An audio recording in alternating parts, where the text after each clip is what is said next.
This movie aims to plumb the depths of grief and obsession, but ends up lost in its own convoluted maze. Vincent Cassel plays Karsh, a tech entrepreneur and widower who invents GravTech, a system of high-tech shrouds that let the living monitor their loved ones' decomposing bodies. Inspired by the death of the director David Cronenberg's own wife, the film promises a personal exploration of loss, but what unfolds is a muddled mix of body horror, conspiracy, and half-baked ideas that feels more like self-parody than profound cinema.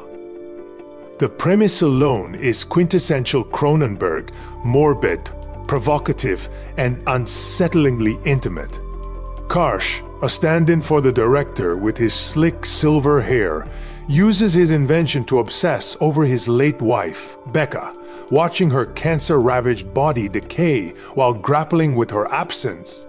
The concept of peering into coffins via live feeds could have been a chilling meditation on mortality or the ethics of technology, but Cronenberg squanders it on a narrative that's as overstuffed as it is undercooked.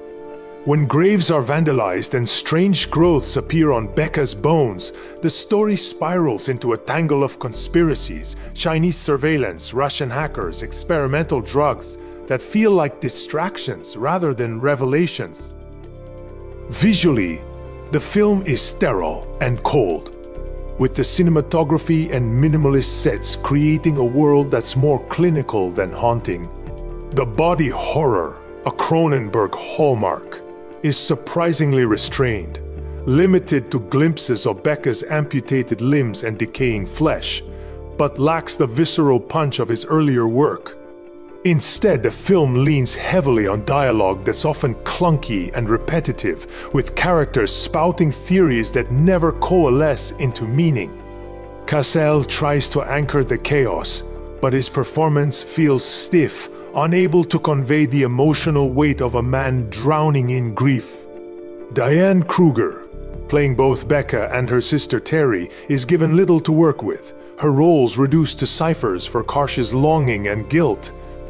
Guy Pearce, as a paranoid hacker, injects some manic energy, but even he can't salvage the film's aimless third act. There are glimmers of what could have been. A darkly funny opening scene where Karsh horrifies a blind date by showing her Becca's rotting corpse hints at the twisted humor Cronenberg once wielded so well. The idea of GravTech as a warped extension of cinema, preserving the dead in a kind of eternal real, is intriguing but left unexplored. Instead, the film chases plot threads that go nowhere, piling on absurdities without earning its emotional beats. By the time it stumbles to an anticlimactic close, this movie feels like a missed opportunity, a therapy session for its creator that forgets to invite the audience in. Cronenberg's willingness to confront his demons is admirable, but courage alone doesn't make a movie compelling. Fans may find moments of fascination in its raw honesty, but for most, this movie is a plodding, incoherent slog that buries its potential 6 feet under. It's not worth to watch this in theaters. Just wait on your streaming service.